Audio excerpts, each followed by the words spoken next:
Vamos agora dar início ao painel Parlamento. E, para tanto, queremos convidar ao palco a diretora de comunicação do IFL em BH, Marina Medioli, para abrir este painel.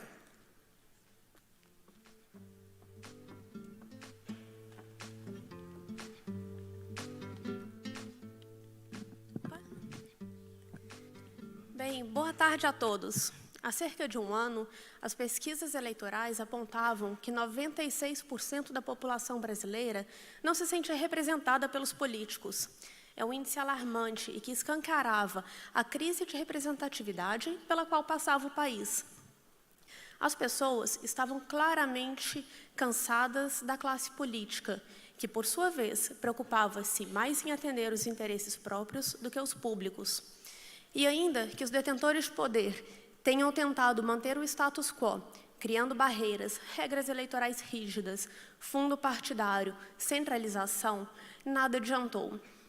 Entre escândalos de corrupção estavam estados falidos, violência, falta de credibilidade, instabilidade econômica e um Estado cada vez mais inchado e ineficiente. Estava claro que o contrato entre representantes e representados havia sido quebrado, e a população respondeu, votando com raiva e indignação. 2018 foi um marco e certamente será lembrado como o ano em que a renovação política venceu as eleições. No Congresso Nacional, 243 deputados foram eleitos pela primeira vez, enquanto metade dos candidatos à reeleição ficaram pelo caminho. Tivemos, proporcionalmente, a maior taxa de renovação desde a eleição da Assembleia Constituinte em 1986. No Senado Federal, onde a renovação foi ainda maior, 85% de novos senadores, apenas 8 conseguiram a reeleição. Vale lembrar que nomes tradicionais das castas políticas ficaram pelo caminho, como os emblemáticos Eduardo Suplicy e Dilma Rousseff. Entretanto,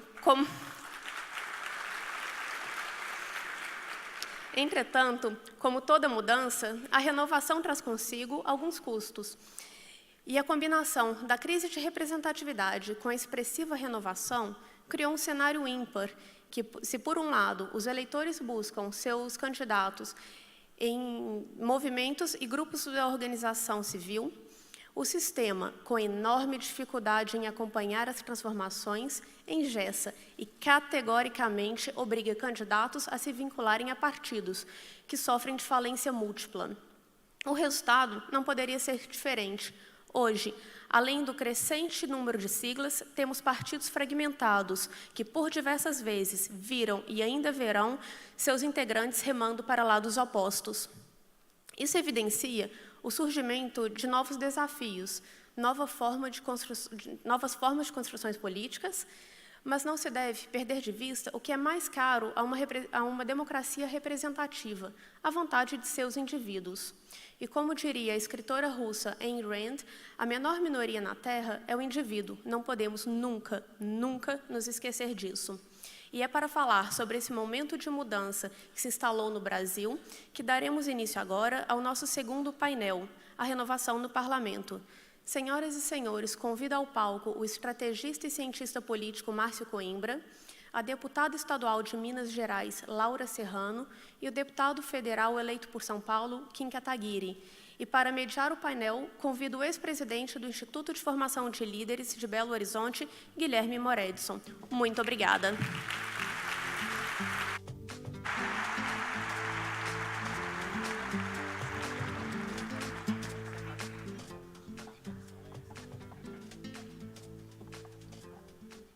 De Constituição e Justiça tramitar na Câmara para confirmar besteiras, muitos mitos, violência contra a mulher, caixa 2.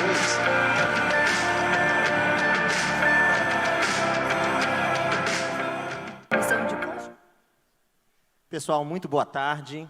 Muito legal ver essa casa cheia. Muito obrigado a todos aqui presentes. Obrigado, Kim. Obrigado, Laura. Obrigado, Márcio. Bem, Marina falou muito bem sobre a questão da mudança no Brasil nos tempos atuais. E, enfim, a renovação do parlamento foi uma questão inevitável. Porém, pesquisar um tema um pouquinho, para me preparar para esse painel, eu eu li que a renovação ela foi, em termos numéricos, bastante expressiva nessas últimas eleições, porém, não em termos de ideias. Vários, no caso do Congresso Nacional, vários deputados de primeiro mandato, mas que não necessariamente são políticos de início de carreira, enfim, e vários deputados também que representam grupos quase que oligárquicos, né? O Brasil se livrou da monarquia, porém tem algumas dinastias que perpetuam, então não era político, mas é filho de político, sobrinho de político, neto de político, enfim, e que essa renovação não foi assim tão expressiva. Eu vou começar por quem está, assim, apesar de não de cargo eletivo, mas há mais tempo dentro do parlamento, fazer uma pergunta para você, Márcio. Como é que você enxergou essa questão da renovação do parlamento nesse momento? Boa tarde, é um prazer estar aqui com vocês e ver essa casa cheia, né? Antes de qualquer coisa, né, não vamos nos furtar a dizer, eu sou um liberal, fiz a minha formação no Instituto de Estudos Empresariais, ainda no ano de 1997, então já faz bastante tempo, eu sou de uma turma muito antiga dentro do IEE, e vi o IFL ser formado, vi o IFL crescer, e eu estou muito orgulhoso de ver onde vocês chegaram, Guilherme. Meus parabéns. Vocês fazem um esforço extraordinário e fazem uma enorme diferença na vida das pessoas e nos destinos do país. Porque um país sem líderes é um país que não sabe para onde vai. Então, a formação de líderes é um dos momentos mais importantes que a gente tem dentro da nossa nação. Bom, esse nosso Congresso Nacional que a gente está vendo, e eu voltei do exterior para trabalhar especificamente no Congresso, depois de muito tempo morando fora, trabalhei no Instituto Reich, em Viena, eu voltei para trabalhar dentro do Senado, eu estou no Senado desde então. E hoje eu sou um dos diretores do Senado, depois de uma breve passagem pelo governo Bolsonaro, e depois de ter voltado agora para o Parlamento. O que eu vejo no Senado a gente teve, veja bem, uma mudança muito mais profunda que na Câmara. As pessoas falam, não, a Câmara mudou metade da Câmara. Ok, a Câmara mudou praticamente 50% da Câmara. É a maior renovação que a gente tem na Câmara desde 1990. Mas no Senado, dos cargos em jogo, que eram 2/3 nessa eleição, vocês votaram para 2 senadores aqui em Minas, foi uma renovação de 90% das vagas em jogo. Vejam só como o Senado mudou profundamente, né? O Senado tem uma outra face hoje. Portanto, a derrota do Renan Calheiros não é uma surpresa para quem está dentro do Senado. A vitória do senador Davi Alcolumbre para presidir a Casa Alta do Legislativo é simplesmente um movimento natural que veio dessa renovação. Mas essa renovação veio por o quê? Essa renovação é um processo, é uma mudança de ciclo político que a gente está vivendo. Eu costumo dizer que no Brasil nós vivemos ciclos políticos de 30 anos. Nós agora estamos encerrando um ciclo que é a Nova República, que começou num processo de desgaste do regime militar em 79, com a anistia, eleição para governador em 82, a redemocratização em 85, constituinte em 88, impeachment em 92 e o Plano Real em 94. Quando a gente chega em 94, nós chegamos num modelo que se divide e entra em equilíbrio entre uma esquerda social-democrata e uma esquerda sindical, que se alternam no poder. Esse processo começa a entrar em questionamento, em fadiga, em 2013, com as manifestações de 2013, e depois avançam aí mais adiante com o impeachment, aí com o surgimento de movimentos como o MBL, com o surgimento do Kim, que eu acompanhei o nascimento político do Kim enquanto eu estava em Washington, até comentei isso com ele em Brasília outro dia, via nascer nas redes sociais esse movimento lá em 2013, e isso foi evoluindo até a gente chegar à renovação, que levaram outsiders a várias capitais de prefeituras em 2016 e, efetivamente, a eleição do Bolsonaro em 2018, que é o ápice desse processo político. Não significa que a definição do modelo institucional que nós teremos de 2018 para os próximos 30 anos é o Jair Bolsonaro. Ele é simplesmente a ruptura desse modelo. Assim como em 1989, a eleição do Collor, que foi a ruptura do modelo anterior, não levou o Collor a liderar este processo nos próximos 30 anos. A gente vê que, na verdade, isso não é um hábito na política brasileira. 30 anos antes do Collor veio o Jânio Quadros. O Jânio Quadros também não liderou esse processo. Ele promoveu a ruptura com o getulismo e, promovendo essa ruptura, acabou levando os militares ao poder, que lideraram o próximo ciclo político até 85.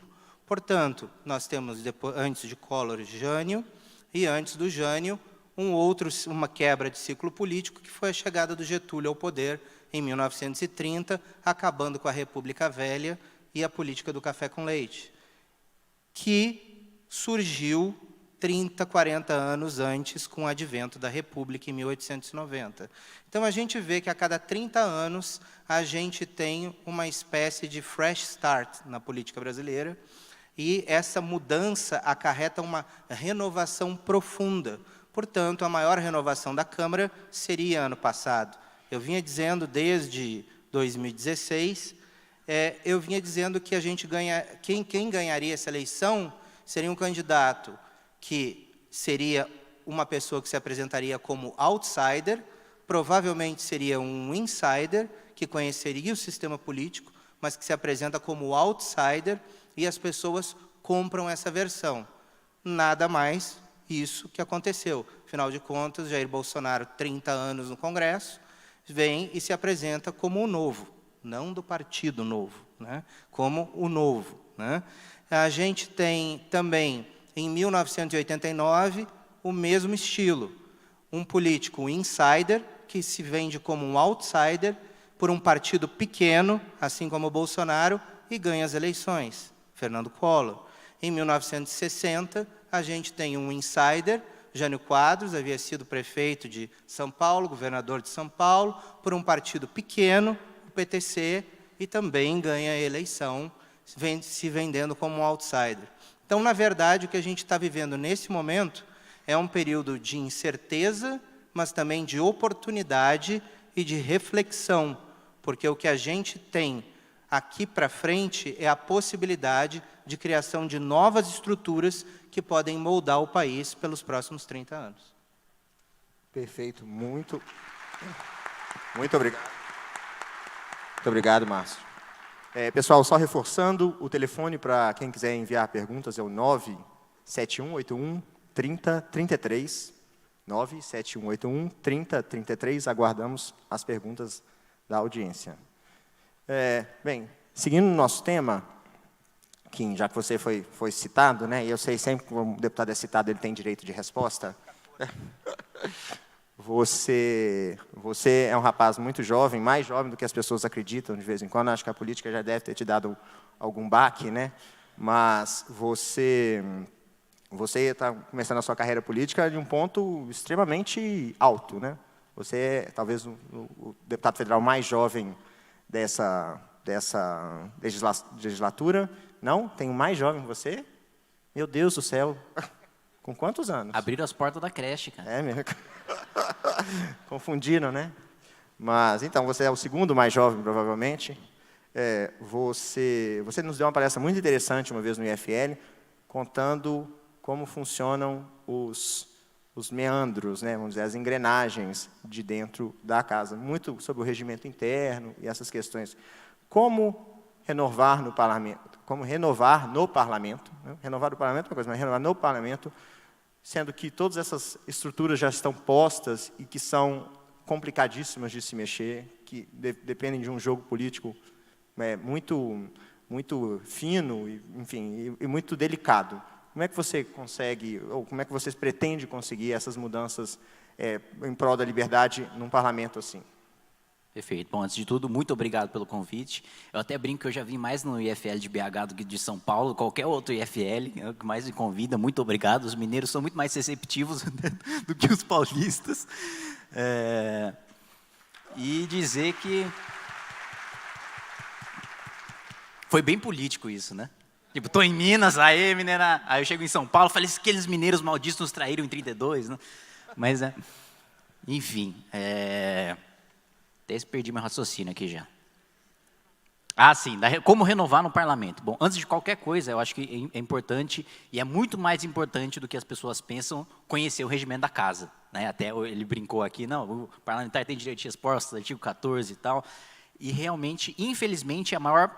Aliás, antes disso, tratando do que foi tratado anteriormente, da renovação em si, né? Colocam lá mais da metade, etc., mas tem um cálculo do ministro Nelson Jobim que mostra que, na verdade, renovação pura mesmo, de quem nunca teve mandato eletivo, foi de 17% na Câmara. Né?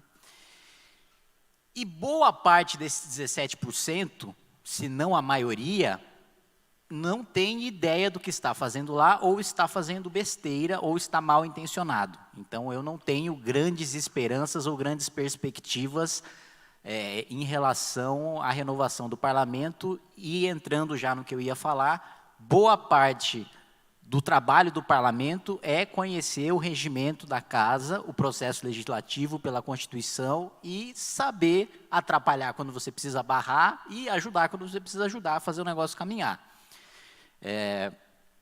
Outro dia, por exemplo, um deputado que... Fazer uma coisa breve para não ficar muito chato também, que lei é chato, né? Eu sei que é chato, eu sei que vocês acham chato, todo mundo acha chato, né? Eu só não acho chato porque eu sou esquisito, né? Como outras pessoas esquisitas também não acham chato. Mas tem um negócio na Câmara que é verificação, né? Em regra, a votação é em regra, a votação é simbólica, né? Todos aqueles que concordam permanecem como se fosse aprovado, né? Então, é consenso, todo mundo, ninguém se mexeu, aprovou. Aí você pede verificação, que é o quê? Para você verificar se realmente está todo mundo lá.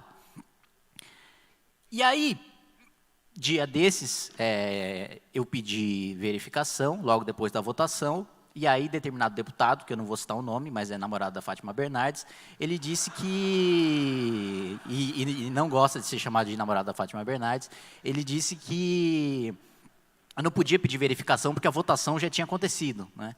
Aí eu falei, mas se não aconteceu votação, eu vou verificar o quê, o cara pálida?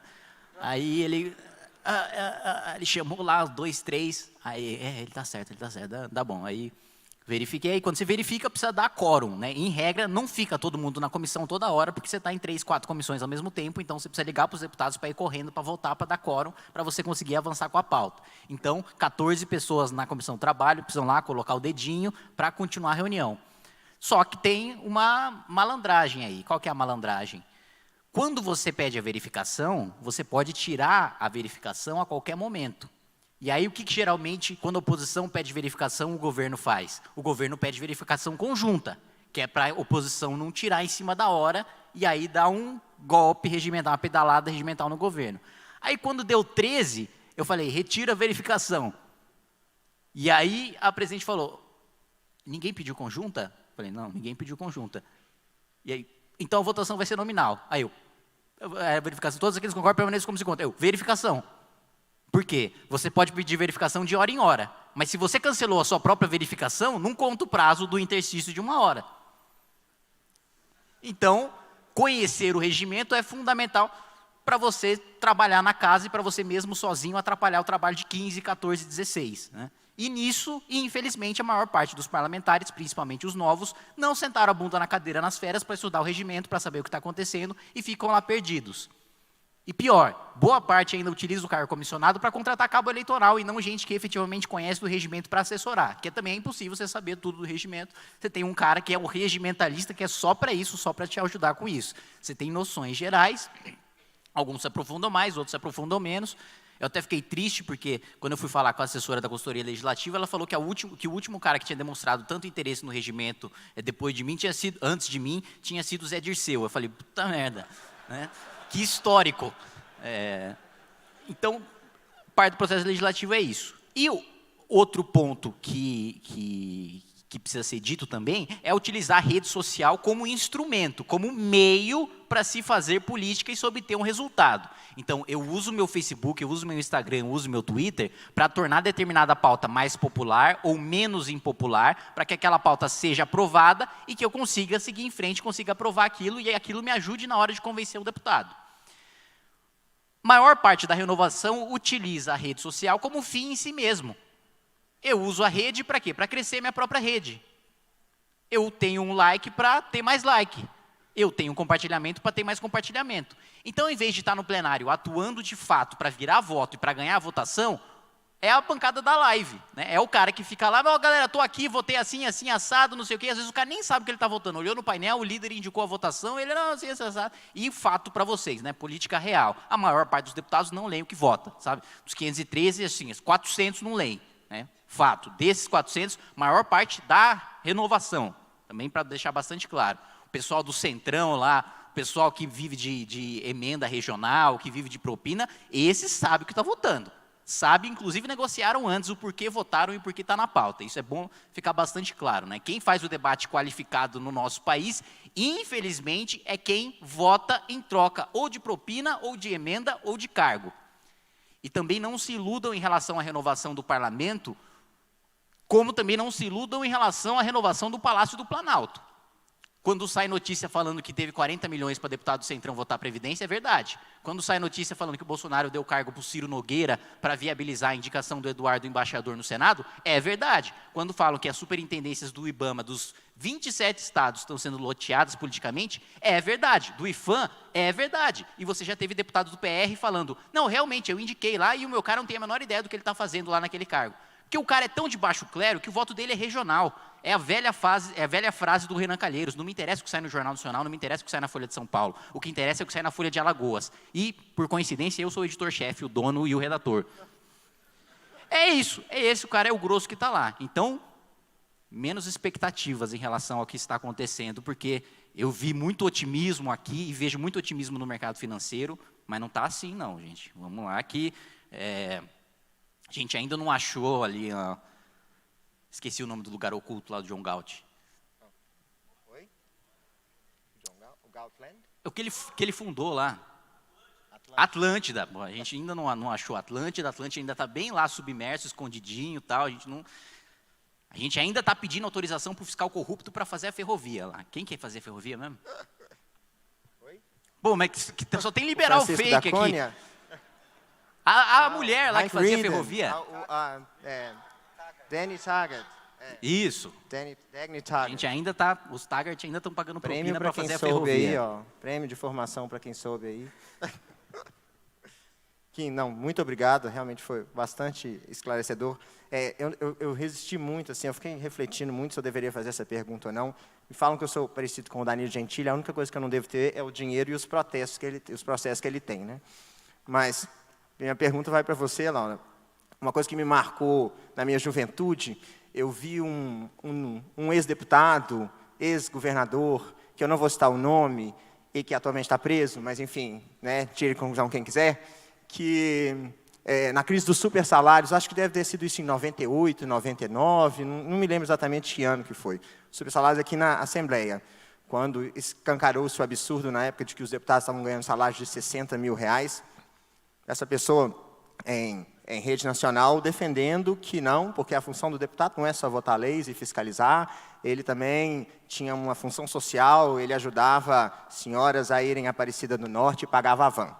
Isto eu vi na televisão, isso não foi uma coisa que eu inventei da minha cabeça. Então, quando o Novo chega com essa proposta de sanar, vamos dizer, a política e de realmente focar na função final da política, que a gente conversou também anteriormente, né, que é legislar e fiscalizar o executivo, quando o Novo chega com essa proposta muito inovadora, eu tenho certeza que teve, e extremamente correta, né, tenho certeza que teve muita gente que tremeu nas bases e que você sofre muita oposição dentro do parlamento aqui no Estado.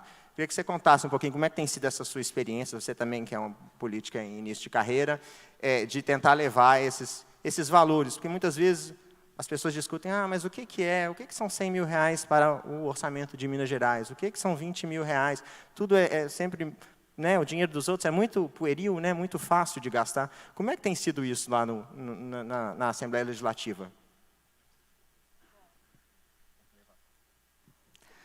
Bom, primeiro agradecer o convite, é um prazer estar aqui hoje podendo falar sobre liberdade.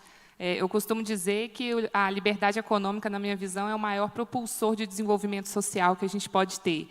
Então, os argumentos que dizem que a liberdade está voltada apenas para gerar riqueza, não é. A gente quer gerar riqueza para poder reduzir pobreza, para melhorar a qualidade de vida das pessoas, reduzir burocracia para ter liberdade de empreender. Então, assim, fico muito feliz de poder estar hoje fazendo parte aqui desse painel e agradeço o convite. Sobre o que você me perguntou, realmente a gente vem com uma proposta muito diferente do que vinha sendo feito na política tradicional, digamos assim, na Assembleia Legislativa. No meu mandato, por exemplo, em 6 meses de mandato, eu economizei, junto com a minha equipe, né, mais de R$ 1,5 milhão de reais. E aí a ideia é se dizer, mas por que economizar? É economia pela economia? Não. Na verdade, esses R$ 1,5 milhão de reais são dinheiro das pessoas, né? É dinheiro de tributos, que para a gente que está aqui, para nós liberais, isso fica muito claro, mas para a população em geral, muitas vezes não é claro, né? O dinheiro público fica parecendo ser dinheiro de ninguém, quando, na verdade, é o dinheiro que sai da mesa das famílias, né? E principalmente das pessoas de mais baixa renda, onde os impostos indiretos acabam pegando uma parcela muito maior do orçamento.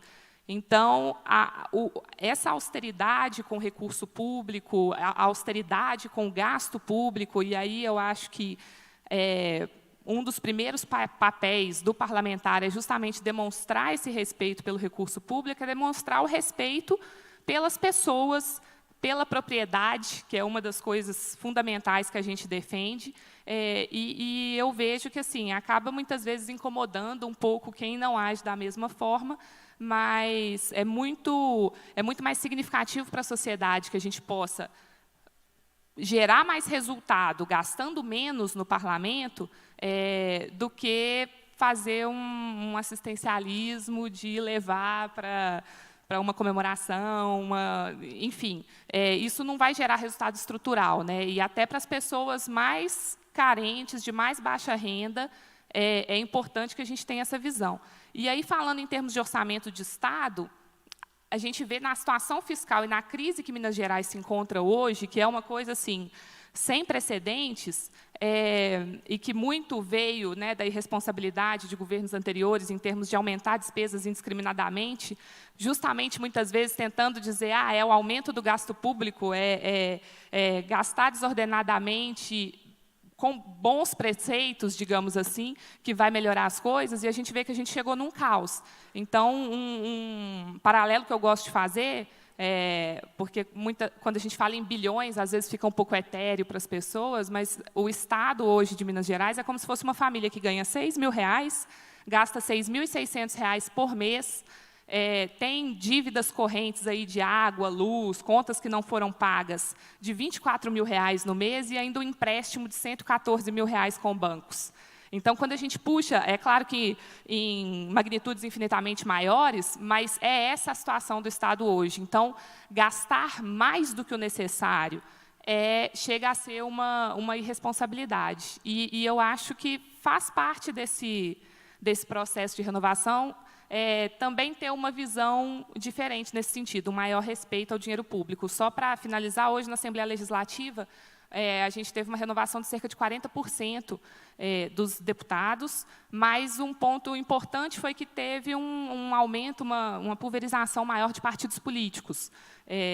Então, é algo um pouco diferente, mas, na minha visão, a gente só vai ter uma renovação verdadeira e impactante quando os nossos parlamentares, em qualquer âmbito, perceberem que, na verdade, é muito mais importante a gente focar no papel de fiscal, de fiscalizar a aplicação do nosso dinheiro, de fiscalizar como que o imposto que a gente paga está sendo gasto, do que ficar focando em normas, em leis, e a gente precisa resgatar, porque, afinal, o papel do parlamentar surgiu daí, de ser o fiscal, de ser o auditor de como o dinheiro público está sendo gasto, e esse papel acaba sendo esquecido. Perfeito, deputada. Muito obrigado. Vou partir para as perguntas da plateia, muitas perguntas interessantes, aí eu estou basicamente selecionando, mas não se identificou, mas uma pessoa citou Bastiat, eu me sinto na obrigação de invocar o espírito desse sábio francês aqui para esse palco. Márcio, Bastiat fala muito sobre liberdade negativa. qual seria o primeiro passo para que se crie, pelo menos, um embrião da liberdade negativa no Brasil? Olha, gente, pelo que a gente já havia falado aqui antes, como o Hélio colocou aqui muito bem no outro painel, o liberalismo e o neoliberalismo não passaram nem perto do Brasil. Né? Nem perto, e, como o Kim também colocou aqui, continua sem passar. Tá? Não se iludam com o que está acontecendo aí. Eu concordo muito com o que o Kim falou. Então, o que a gente está vendo nesse nosso Congresso Nacional é uma mudança, claro, a gente está vendo uma mudança substantiva, mas a gente ainda não está vendo uma mudança profunda como ela deveria ser. Por quê? Esse governo, por exemplo, chegou dizendo que ele ia mudar o modo de fazer política, né? Que ia acabar a velha política e ia ter um novo modo de fazer política. E este modo de fazer política, ele não seria na troca de cargos por votos no Congresso Nacional. Né? Troca de votos por cargos no Congresso Nacional é uma realidade do Brasil. Gente, por que é uma realidade do Brasil? Vamos lá, vamos pensar. Isso é um modelo que está esculpido dentro da nossa Constituição. É a nossa Constituição que desenhou o tal do presidencialismo de coalizão, que é esse presidencialismo parlamentarista, ou parlamentarismo presidencialista, que a gente viu, que ainda não deu nenhum resultado efetivo para ninguém. No Brasil, com o presidencialismo que a gente tem, de coalizão, geralmente a gente compra agonia a prazo. Você viu que você votou errado e você vai demorar 3 anos vivendo essa agonia. Tanto que os 2 impeachments que nós tivemos, na verdade, eles foram votos de desconfiança do parlamento. Se usou, né, um instrumento do presidencialismo, o impeachment, mas para um movimento do parlamentarismo. O que a gente tem no Brasil hoje? Essa disfunção. Então, o que o governo Bolsonaro diz? Ele diz, não, então nós vamos mudar a forma de fazer política. Ok, vou indicar ministros técnicos e eu não vou fazer troca por votos no Congresso Nacional dos cargos. É assim que se faz a nova política? Com 28, 30 partidos no Congresso Nacional? Não é assim que a gente faz nova política. A nova política, ela só vai acontecer quando nós tivermos, aí sim, uma reforma política. Uma reforma política que limite o número de partidos, ou que passe voto em lista fechada, ou que passe voto distrital, ou voto distrital misto, qualquer coisa diferente dessa que nós estamos vivendo hoje. Porque o que a gente vive hoje acaba gerando uma disfunção no sistema. E eu não consigo, por simples autoridade presidencial, decretar que o presidencialismo de coalizão acabou hoje. Não é assim que funciona. Você precisa reformar as instituições para aí sim você mudar o sistema do chamado toma lá da cá. Toma lá da cá não se acaba por decreto. O toma lá da cá está descrito dentro da Constituição brasileira. E a Constituição brasileira precisa ser reformada para evitar este problema disfuncional. O Brasil precisa entender e aprender. Eu sou um país presidencialista ou eu sou um país parlamentarista? Eu tenho uma medida que se chama medida provisória, que é um instrumento clássico do parlamentarismo dentro de um regime presidencialista. Só o que acontece quando tem uma medida provisória num regime parlamentarista? E eu trabalhei em vários governos europeus e acompanhava isso dentro do parlamento. A gente tinha enorme cuidado. Na Espanha, por exemplo, quando eu trabalhava no governo de lá, como que a gente vai apresentar uma medida desse tipo? Porque se uma medida dessa for rejeitada, cai o governo. É um voto de desconfiança. Aqui o governo faz medida provisória com jabuti, e reedita a medida provisória, ela vai de um ano para o outro, usa truque regimental, né? E você acaba tendo esse desvirtuamento desse instrumento, que, na verdade, é do parlamentarismo num regime presidencialista. Então, o Brasil precisa, antes de tudo, antes de qualquer outra reforma, na minha opinião, ele precisa de uma reforma política, para você ter estabilidade no sistema, para você, aí sim, fazer as outras reformas necessárias. Porque você está negociando todas as reformas que se precisa fazer num sistema viciado, que o Kim já colocou aqui, o que está acontecendo lá dentro do Congresso, né, o que a gente vê acontecer dentro do Congresso todo o tempo. As práticas não mudam porque a lógica não muda.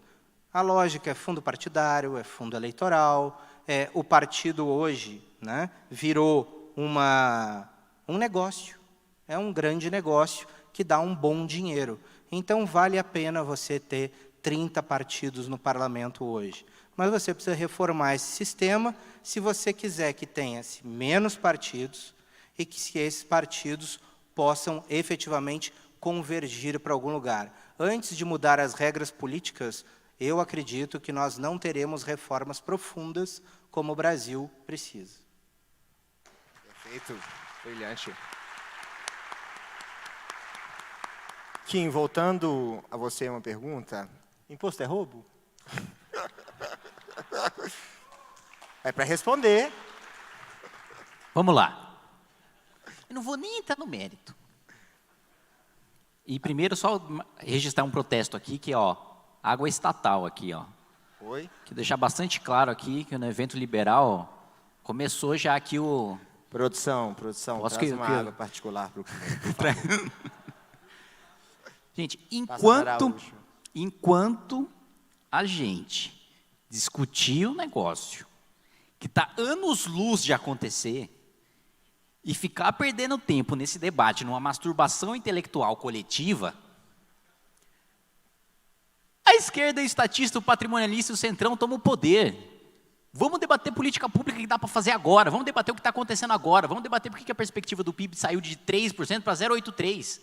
Você é anarcocapitalista, nada, você que não é revolucionário, né, que não quer pegar em arma e tal, não sei o quê, que também não sei por que os revolucionários não pegaram em arma também, porque na internet é tudo machão, né? Eu sou brutalista, eu não sou esses gradualistas aí, gradualismo aí é coisa de liberal frouxo, instituição, contrato social, não assinei nada. Ah, isso aí é coisa de fraldinha, disputar a eleição, fazer política. Isso aí não fala. O negócio é acabar com o Estado na revolução. Mas nunca vi nenhum pegar em arma, só vi pegar em teclado e olha lá. Então, começa por aí. E o outro ponto é, de se fazer agora, eu não discordo nada do que se tem que fazer agora de você, anarcocapitalista. Hoje nós temos estatal de camisinha. Hoje a gente tenta fazer NASA, lança foguete, o foguete cai e mata a gente.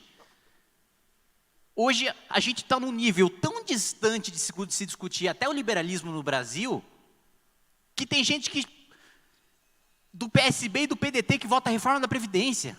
Assim, a gente está tão num nível ilógico assim, para discutir ainda um ponto de existência ou não do Estado. Mas isso está tão, mas tão longe, gente, que isso aí é muito legal, tal, para você refutar o outro e falar, não, realmente eu sou muito mais ético porque eu defendo que o imposto é roubo e eu não legitimo essa quadrilha aí. Mas enquanto você faz esse discurso, você está pagando imposto todo dia. Você não pode fazer nada em relação a isso. Você entra, o Twitter que você usa para falar que imposto é roubo, você já passou por uma cadeia gigantesca de imposto e de regulamentação e sabe o que você fez em relação a isso? Nada. Então vamos parar de, vamos entrar no debate interno aqui, se imposto é roubo, se imposto não é roubo, vamos chamar o outro de socialista, porque aí, da mesma maneira que o bolsonarista radical faz, quando qualquer um faz qualquer crítica ao governo Bolsonaro, te chama de comunista, o anarcocapitalista também, você é um socialista, não converso com você. Sabe qual a diferença se você faz no debate público? Zero. Você é um cara que está fadado a ser dominado por quem faz política e controla a sua vida. E vai continuar controlando, porque a única coisa que você faz é fazer birra, ficar com a perna pro alto e chorar. Então, vamos parar, vamos para o mundo prático, porque seria maravilhoso. Eu adoraria se o debate fosse esse, entre minarquistas e anarcocapitalistas. Meu sonho. Eu duvido muito que eu vou viver para ver isso. Mas, infelizmente, meu amigo anarcocapitalista, a vida não é um arco-íris. A vida é um balão, você é o padre. A vida é o governo Witzel. E você é um traficante de fuzil na favela. Então, menos.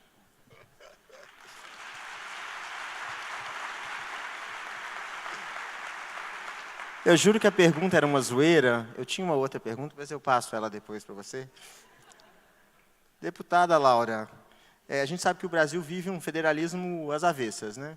Você que está dentro agora vamos dizer, da Assembleia Legislativa no Estado, quais mudanças você considera importantes de retomada do protagonismo dos estados como reais entes federativos para que o Brasil possa ter um desenvolvimento econômico pujante? O que você considera que poderia voltar e que poderia se tornar mais local no âmbito da legislação?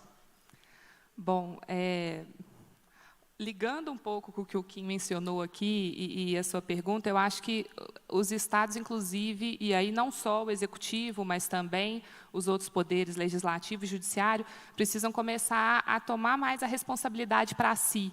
Infelizmente, eu vejo que muitas vezes as soluções passam por recorrer à União, que é quem concentra os recursos para poder resolver os problemas, inclusive, dos estados. Então, antes mesmo de pensar em uma reforma, eu acho que, pensando no modelo que a gente tem hoje, é importante que os nossos agentes públicos comecem a retomar essa ideia da responsabilidade. A liberdade requer responsabilidade e requer autonomia para poder fazer as mudanças. Então, eu enxergo hoje um movimento no governo do Estado aqui de Minas, apesar de todas as dificuldades fiscais, como eu mencionei aqui, uma situação extremamente crítica, mas, ao invés de tentar colocar isso em responsabilidade de outros entes, o governo vem buscando resolver isso de acordo com a sua própria autonomia. Um exemplo disso é o próprio regime de recuperação fiscal, que deve chegar na Assembleia em algumas semanas, nos próximos dias, e aí é preciso que, inclusive, a Assembleia, o Judiciário, e eu já vejo um movimento nesse sentido, de se juntarem para poder resolver os problemas de Minas. Então, acho que a gente tem que começar a discutir os pontos com mais seriedade, sem ficar delegando responsabilidades ou delegando problemas, entender que a situação é crítica, que passa por nós resolvermos, e, inclusive, agir de forma honesta e de forma genuína nas votações. É claro que a gente tem um sistema, como foi mencionado aqui pelo Márcio, que de certa forma, instituiu esse toma lá da cá e como as coisas funcionam hoje, mas eu acho que a gente precisa cobrar a responsabilidade dos nossos representantes de não condicionar as votações a essas outras coisas. E aí, voltando na ideia da renovação, talvez seja um pouco utópico da minha parte estar falando nisso aqui nesse momento, mas eu acho que a renovação vai vir na hora que a gente tiver, de fato, representantes que buscam o resultado da sua atuação e dos votos na melhoria para o coletivo, na melhoria da qualidade de vida das pessoas, e não nessas condicionantes aí de emendas e outras coisas que vão acabar voltadas para interesse próprio. Então, assim, enfim, acho que o ponto hoje mesmo com o modelo que a gente tem hoje, com os desafios que a gente tem hoje, o que a gente tem que buscar cada vez mais é puxar a responsabilidade para si, saber que a gente tem o poder para resolver as coisas e atuar da melhor forma possível nesse sentido. Como eu disse, o regime de recuperação fiscal que está sendo proposto pelo Executivo, que vai chegar na Assembleia em alguns dias, é essa tentativa de falar, estamos numa situação crítica, que, sim, foi deixada por governos anteriores, mas eu não vou ficar me lamentando dessas situações e vou buscar resolver da forma que a gente tem. Isso vai passar por privatizações, vai passar por algumas medidas duras, mas quando a gente pensa que a gente tem um Estado em que 77% da receita corrente líquida é gasto com pessoal, folha, ativos e aposentados e pensionistas, a gente vê que já passou há muito tempo do limite máximo da Lei de Responsabilidade Fiscal e que alguma coisa precisa ser feita. Então, acho que nessas situações urgentes, um ponto positivo é que a gente vê todos os poderes se juntando para buscar soluções. Perfeito. Olha, manifestações, por favor, pela pergunta no celular, tá? Educação. Márcio, muito obrigado. Enfim, você sempre traz muitos inputs muito bons aqui, e a pergunta da Letícia Franqueira é muito clara. Ela pergunta qual que é a sua nova previsão apocalíptica para o governo. Bom, previsão apocalíptica, vamos lá. Esse não é difícil no Brasil, tem várias, né? Mas o grande problema, na minha opinião, que a gente está vivendo hoje é a polarização, né? Eu tenho um tio que é monge budista, né? Ele fala do caminho do meio. E eu acho que é isso que está faltando no Brasil. Não esqueçam de quando o pêndulo vai muito para um lado, ele vai com a mesma intensidade depois para o outro lado. Nós estamos falando assim, ótimo, fora PT, Bolsonaro ganhou, radicaliza o discurso, fala de cocô, não sei mais o quê, radicaliza, não, porque é tudo petista, é esquerdalha, não sei o quê. Depois o negócio dá errado, o pêndulo vai para o outro lado, o Brasil acaba elegendo Guilherme Boulos presidente. Né? Então é o seguinte, o que eu quero dizer para vocês é que radicalismo leva a radicalismo, de um lado e de outro. Vamos pensar, que é difícil, né, que nós estejamos aqui, anos atrás, numa reunião de petistas, né, e nesse congresso do PT, eu falasse aqui para vocês que a minha previsão apocalíptica seria, estamos no governo Dilma, ganhamos a reeleição, aí eu viro e falo, olha, o próximo presidente do Brasil é o Bolsonaro. As pessoas iam olhar para mim e falar, você está doido, a gente acabou de ganhar a eleição do Aécio, a gente está aqui no primeiro ano de governo, fomos reeleitos, daqui a 3 anos vai ganhar o troglodita do Jair Bolsonaro? Você está doido, Márcio.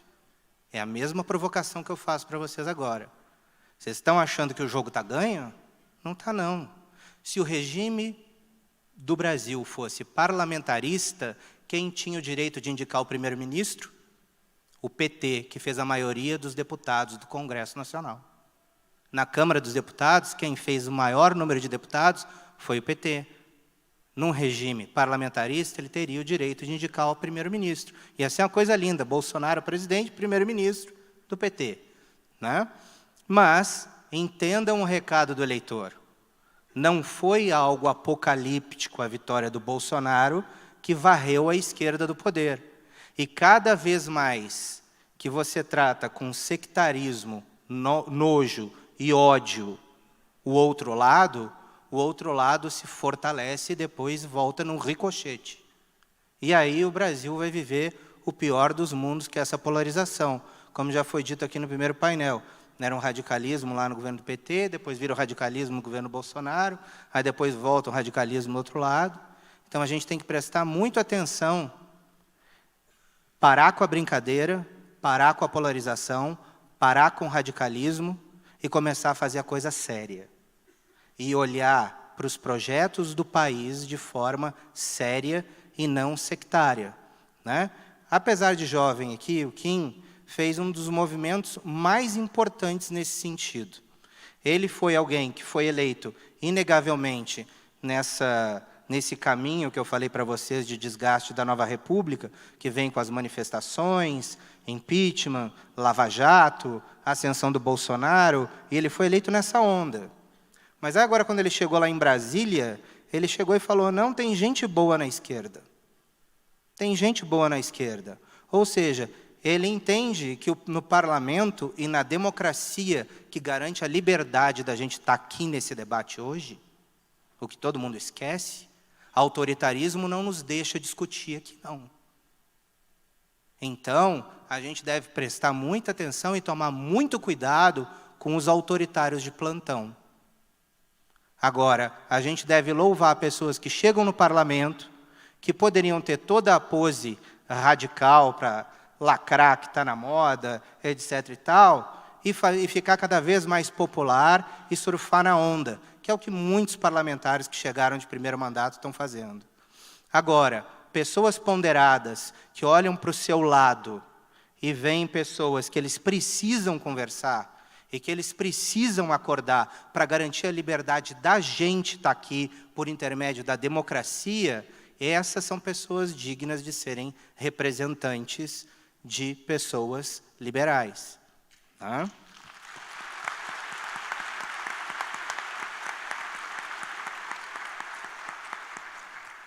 Então, não se iludam com arroubos de autoritarismo, nada desse tipo. O que a gente precisa é de cada vez mais democracia, é o que a gente precisa cada vez é mais de diálogo. Eu encerro essa fala só lembrando de uma história do Churchill, quando ele chega ao parlamento pela primeira vez, e ele vira para um parlamentar do lado e fala: nós vamos massacrar os nossos inimigos hoje, olhando para o outro lado do parlamento britânico, né? Aí o colega dele vira para ele e fala assim: deputado Churchill, o senhor está errado. Aqueles lá são os nossos adversários. Os nossos inimigos estão sentados aqui do lado. Não esqueçam nunca disso.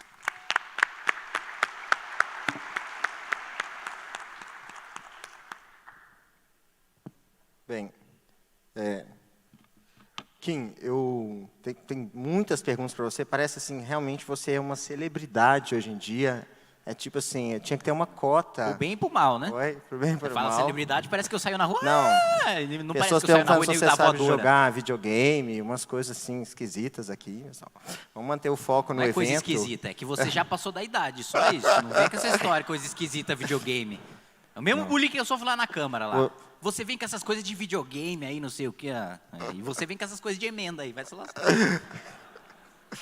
Kim, mas eu sou um pouquinho mais velho que você, sim, e eu vivi um período que ainda o antigo PFL, DEM, era dominado por uma dinastia baiana dos ACMs, né? É presidente lá até hoje. Mas o ACM-Vô você não conheceu, né? O ACM-Vô foi enxotado da Câmara e recebido na Bahia como herói, assim. Eu vi isso na televisão, eu lembro dele chegar no Pelourinho e tocar trombeta em cima e os baianos todos embaixo lá. E é um grande carnaval que aconteceu na Bahia naquele momento. Mas, enfim, o PFL mudou de nome e virou o DEM. Mas é uma estrutura partidária antiga e que talvez não represente muito os ideais de liberdade, apesar de ser o PFL. Como é que você acha que a estrutura partidária influencia na sua ação como parlamentar? Olha, na minha, eu pessoalmente entrei no DEM justamente pela experiência que o MBL teve com o Holliday em 2016, dele disputando a eleição pelo DEM, e ter vivido uma situação muito parecida com a minha, né? O presidente da Câmara era do Democratas, lá do Municipal, o Milton Leite, e ele era da base do governo, João Dória, e ainda assim ele tinha toda a liberdade para criticar o presidente da Câmara e o próprio governo, né? A mesma liberdade eu tenho dentro do DEM, eu até me assusto porque eu uso o tempo de liderança do partido para falar mal do próprio partido, né? O DEM, ele é, sim, um partido velho, ele é um partido do centrão, ele é um partido que tem deputados que são fisiológicos, tem ideológicos também, mas, historicamente, um partido patrimonialista, né? É um partido, como você colocou ali, que coloca ali o Estado, que historicamente sempre colocou o Estado como um paizão para cuidar das pessoas, e as pessoas eram os coitadinhos, e o político era um expoente.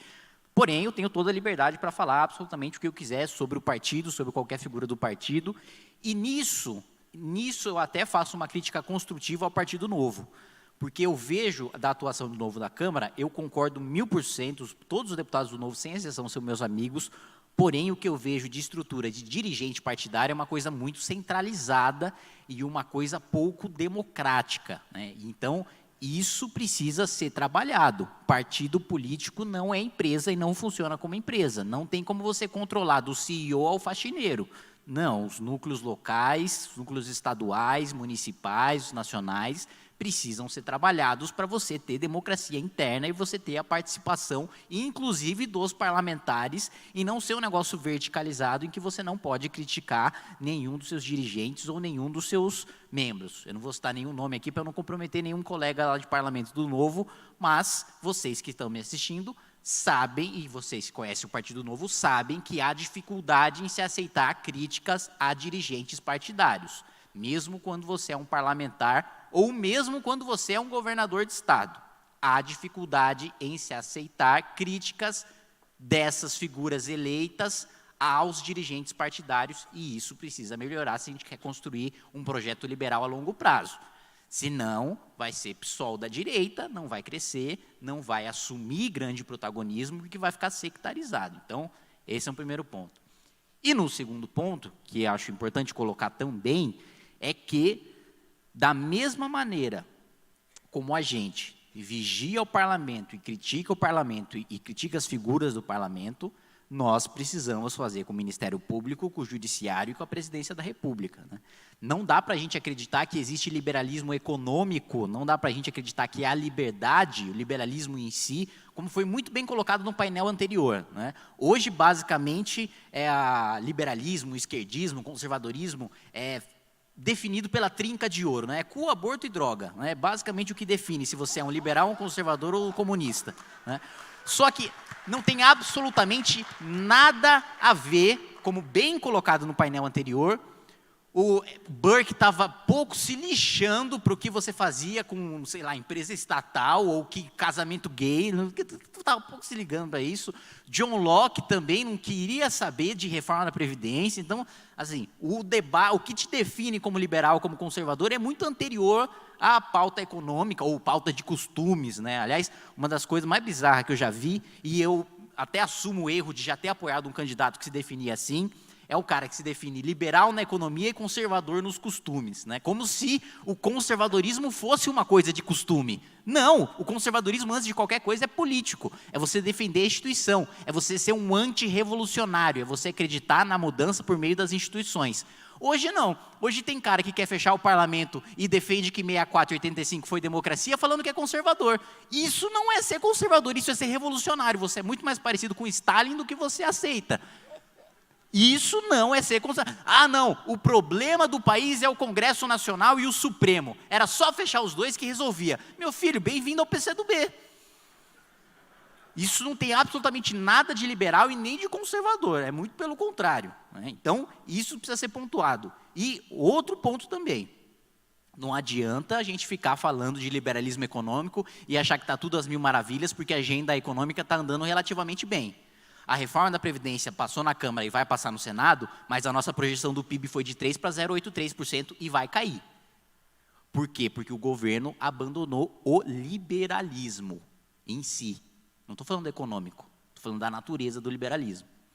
Ninguém quer investir em país de presidente que ataca parlamento.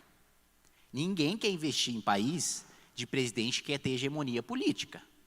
Vocês reparem que da mesma maneira que quando o Lula rompeu com a Marina, ele falou que a Marina queria tirar o prato de comida da mesa do pobre, a mesma Marina que passou fome, que eu passei fome, eu tive malária 3 vezes. A mesma Marina que o Lula foi lá e defenestrou, hoje o Bolsonaro na direita faz a mesma coisa. Chama quem é do Partido Novo de comunista, de bumbum guloso, né? Fala que, tá vendo, a Moeda é isentão, não me apoiou no segundo turno. O Witzel agora virou inimigo do Bolsonaro também. O próprio Moro, olha só, o Moro não estava comigo na eleição, tá ok? Então não posso fazer nada, o pacote anticrime não é prioridade. Então, todo ator que surge como alternativa ao Bolsonaro nas eleições de 2022, ele trucida. É a mesma coisa que o Lula fez com as lideranças de esquerda. Ninguém vai investir num país assim, minha gente. Pode ter reforma previdenciária do Estado, o que for. Instituição é a primeira coisa que dá confiabilidade para ter segurança jurídica para você botar o dinheiro num lugar. Por que passou a Previdência e o dinheiro não veio? Era para ter vindo. Era para a gente crescer 3% e até mais. Não veio pelo abandono do liberalismo e do conservadorismo. Até mais do conservadorismo do que do liberalismo. Lembrando que conservadorismo, 1, não tem nada a ver com ditadura, 2, não tem nada a ver com aborto, 3, não tem nada a ver com droga, 4, não tem nada a ver com casamento gay. Você pode ser conservador e pode ter posições sobre a trinca de ouro absolutamente contrárias uns dos outros. Então, antes de qualquer coisa, vamos permanecer atento. Porque o cúmulo que eu vi esse ano, o cúmulo desse ano, é auto-intitulado liberal e conservador, criticando pessoas por criticarem o governo. Gente, peraí. O liberal e o conservador surgiu por causa do ceticismo em relação ao Estado. Se eu não posso criticar o presidente da República, eu sou o quê? É bom a gente parar para pensar um pouco sobre isso. E quem critica não quer destruir. Isso é bom ressaltar. O PT caiu por causa de corrupção? Não. O PT caiu por falta de autocrítica. O PT caiu porque não parou para sentar. E por que está dando tanto errado aqui? Por que o governo Dilma está tão ruim? Por que a gente está com essa nova matriz econômica aqui? E a direita está indo no mesmo rumo, muito mais rápido. Por que é engraçado, por exemplo, o Arthur do Mamãe Falei chegar numa manifestação e falar: e aí, você está aqui por quê? Aí o cara fala: estou aqui pela PEC. Aí, o que é PEC? Não sei. Por que isso é engraçado? Por que isso aconteceu na esquerda? Porque a esquerda ficou que nem um rei gordo encastelado, com um exército que não lutava batalhas há muito tempo, e aí vieram os bárbaros somos todos nós aqui, subindo que nem louco, sangue nos olhos, assim, não vai matar todo mundo. A gente chegou lá, o soldado estava tudo gordo, o rei estava gordo, não conseguiu nem sacar a espada. É isso. A gente estava nesses fóruns aqui, debatendo, estudando, se especializando, sabendo o que era mais-valia, estudando a própria esquerda. Hoje, encostar no livro de esquerda, você já é comunista. Estudando mais-valia, estudando liberalismo. A gente chegou no ponto de debater imposto é roubo. A gente chegou nesse nível de abstração intelectual. A gente foi nesse ponto do debate. A gente ficou muito bom no debate, a gente se aprofundou muito nas nossas teses. Como a esquerda fez nos anos 80, nos anos 90, ou mesmo durante o período da ditadura militar. Agora, a disputa é ver quem é mais de direita.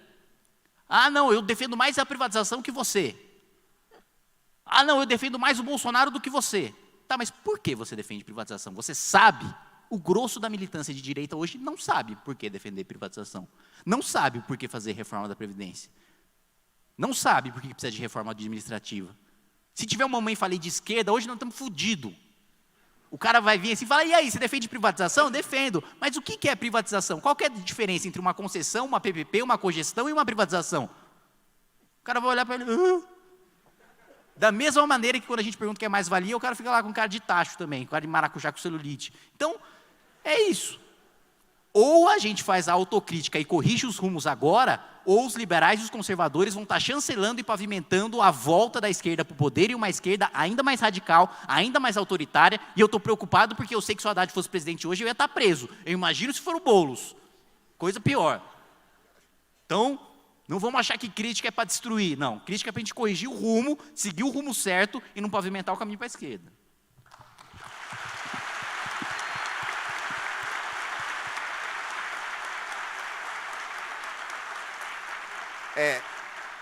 Estou preocupadíssimo agora que, depois desses 2 palavrões, o Ministério Público vai reclassificar etariamente nosso evento, entendeu? Crianças de 16 anos não vão poder assistir.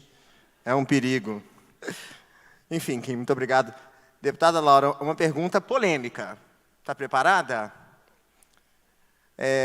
A Laura falou tanto de reduções e cortes, mas votou a favor do Geton.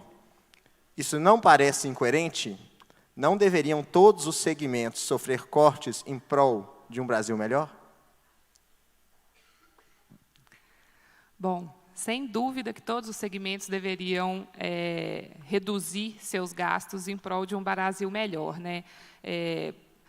Quando a gente fala, e aí explicar a lógica, a gente está reduzindo gasto para quê? Para, no final das contas, ter um Estado que seja focado naquilo que é o mínimo que ele deveria garantir, que é o acesso a serviços essenciais. E aí, lembrando que aqui eu estou falando acesso a serviços essenciais, não serviços públicos. A gente pode ter serviços que sejam prestados de forma privatizada, mas que a população tenha acesso aos serviços essenciais. A privatização, o regime de recuperação fiscal, os cortes nos próprios gastos, nos gastos dos poderes, são para, no final das contas, a gente ter dinheiro para poder gerar um acesso a serviços de educação, de saúde e segurança que seja de qualidade, seja satisfatório para as pessoas. A questão dos jetons, que aí eu não vou me furtar a responder sobre isso. Realmente, na primeira votação que teve em primeiro turno, eu fui contra. E a principal crítica é porque eu acho que isso não é a forma mais adequada e mais transparente de se remunerar o secretariado. Mas, ao longo desse processo todo, houve uma série de mudanças e que, muitas vezes, não é tão bem divulgado para as pessoas. Um ponto importante é que foi emitido pelo Executivo um decreto que estabelece o limite, ou seja, o teto de remuneração para os secretários, inclusive com os jetons, o teto do funcionalismo público. A gente sabe que os salários do secretariado estavam bem defasados em relação ao que se é praticado em outros estados, o que não é uma justificativa, porque o importante é que a gente remunere bem as pessoas de acordo com o que elas geram de resultado. E isso, desde o primeiro turno, quando eu votei contra os jetons, eu sempre me posicionei. Eu não sou contra aumento de salários dos secretários, porque realmente um secretário de Estado ganhar 8, 10 mil reais, quando a gente fala em liberdade, a gente também fala em meritocracia. E aí o resultado e a responsabilidade que essas pessoas têm de gerar resultado para as pessoas é imenso. Então, é justo que eles sejam bem remunerados. O secretariado do governo Zema também não foi loteado, não é, até por ter sido eleito com 70% de aprovação, sem coligação com nenhum outro partido, é um secretariado técnico. Pode avaliar o currículo e a experiência de qualquer um dos secretários.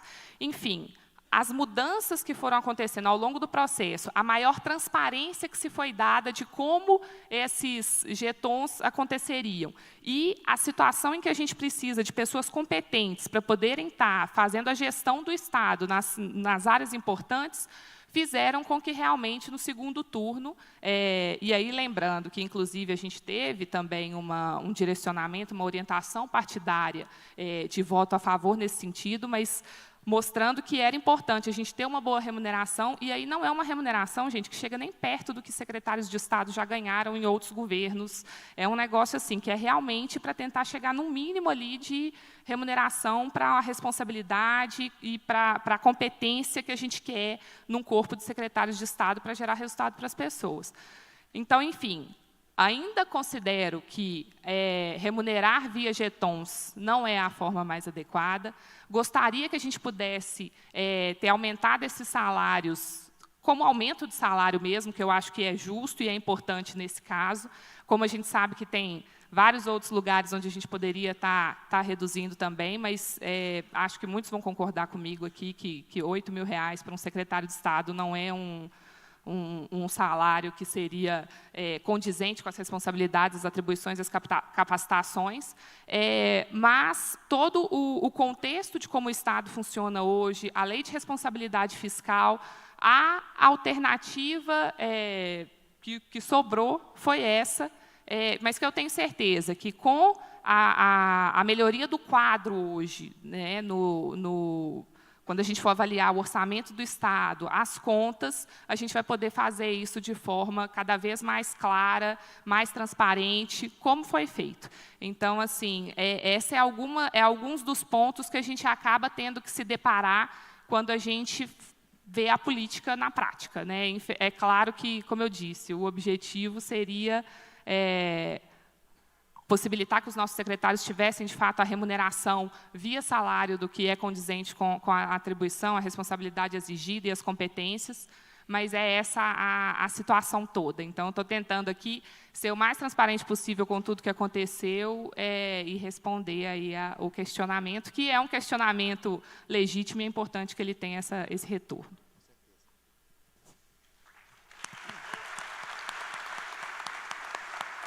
Agora você, companheiro Márcio. Será que teremos que aguardar somente a instalação de uma nova Constituinte para substituir as besteiras enfiadas em nossa Constituição e conquistarmos a prosperidade e afastarmos o caos político em que vivemos? Olha, reformar a Constituição não é fácil. Você precisa de um processo específico para isso. É claro que o Brasil precisa passar por esse processo, tá? A gente precisa reformar a nossa Constituição. A gente precisa reformá-la das formas que a gente tem.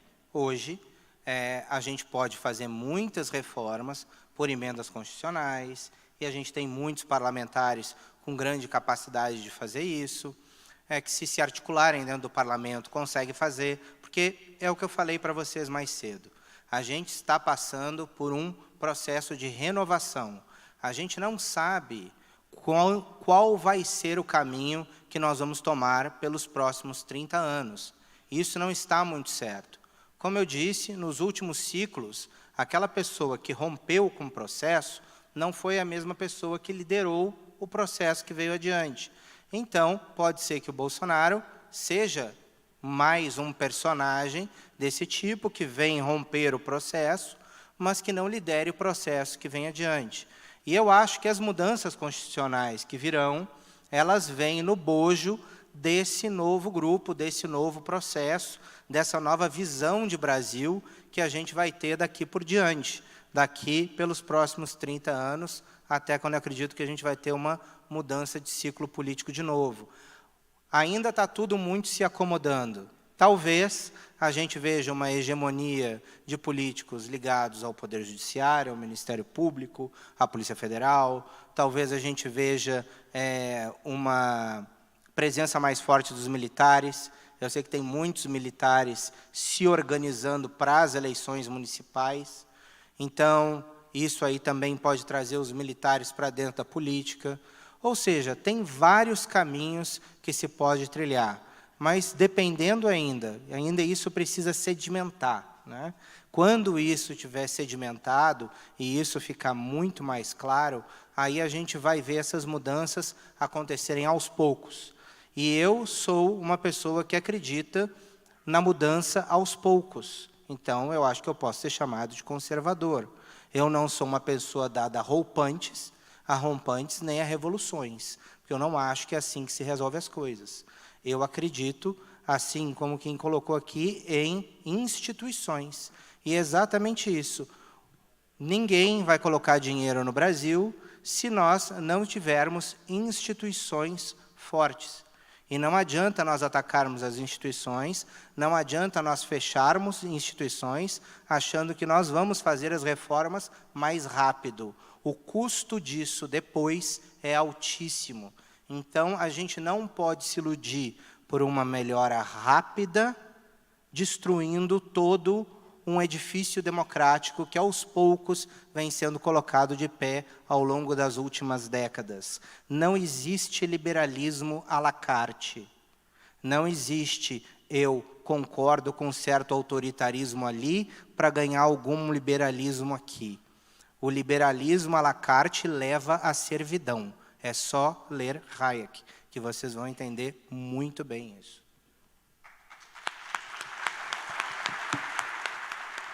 Muito obrigado. Kim, posso te fazer uma pergunta polêmica também? Tô aqui para isso, pô. Eu tô até assustado que não veio ainda. Pergunte ao Kim se ele se arrepende de defender pautas contra a liberdade artística, como a que fechou exposições pelo país. Eu nunca defendi pauta contra a liberdade artística. O que eu defendi foi que não fosse financiado com Lei Rouanet, né? E isso mantém esse posicionamento. Agora, ganhou uma repercussão, o caso do Queer Museu, muito maior, porque teve, sim, quem defendesse que, pelo Estado, você fechasse a exposição e que ninguém pudesse ver. Agora, não foi a primeira do MBL, não foi a primeira história do MBL, ou minha, não foi a primeira vez que nós defendemos isso e que nós fomos bem-sucedidos. Antes disso, a gente cancelou um programa de televisão da Pugliese, de Malhação, que não tem absolutamente nada a ver com gays ou com pauta LGBT, e uma tour do Luan Santana, com Lei Rouanet.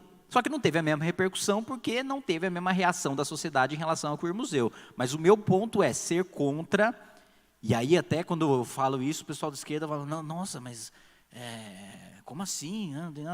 Eu sou contra a Lei Rouanet, porque eu acredito que a Lei Rouanet é autoritária na medida em que o Estado define o que é o que não é arte, e mais, define o que é e o que não é arte que merece financiamento. Apesar da participação da iniciativa privada por ser via renúncia fiscal, o projeto precisa ser aprovado pelo Ministério, agora Secretaria de Cultura. E isso é o Estado definindo o que é arte, o que não é arte, e o que é arte que merece ser financiado e o que é arte que não merece ser financiado. Se for para a gente ter um programa liberal de fomento à arte, que seja uma espécie de Bolsa Família, só que só possa ser utilizado em expressão artística e que o cara escolha o que ele considera ser arte. Então, o cara não tem condições, vamos aumentar tudo que a gente usa hoje na Lei Rouanet, vamos aumentar no Bolsa Família, que é para ele consumir arte. Ah, mas e se ele não usar esse dinheiro para consumir arte? Mas ele não quis. Ah, mas a gente tem que fomentar, a gente tem que obrigar, a gente tem que... Não tem. Por quê? Não, porque vários países do mundo fazem. Mas vários países do mundo fazem. Até aí, vários países do mundo fazem várias coisas que a gente não faz aqui, pô. Então, vamos fazer o seguinte, aqui quando um político roubar, a gente obriga ele a enfiar uma katana no meio da barriga. Não tem vários países, né? Só um. Mas tem um país que faz, aí. Então, eu não vejo isso como... Eu sei que essa imagem que ficou, e isso eu acho que houve culpa do MBL sim, em se comunicar, e em meio que surfar na onda também, mas também teve muita reprodução ou de má fé ou mal feita da imprensa também, que colocou como se nós estivéssemos defendendo a censura mesmo, o fechamento da exposição. E não era o caso, a gente só não defendia financiamento público. Era só isso. Perfeitamente.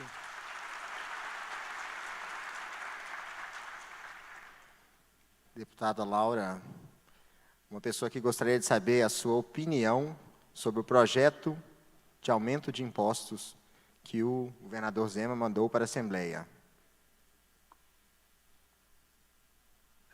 Eu estou adorando as perguntas, porque me dá a oportunidade de esclarecer várias coisas. Primeiro, eu imagino que eles devem estar falando do projeto 1014, que é um projeto de manutenção de alíquotas de impostos, de ICMS, para a comunicação. Então, hoje a alíquota está em 27%, e o projeto prevê a manutenção dessa alíquota de 27%, e ele também tem um aumento de 2 pontos percentuais na alíquota de ICMS para produtos tidos como supérfluos, perfume, cigarro, bebidas, que é para o Fundo de Erradicação da Miséria, e ele também mantém.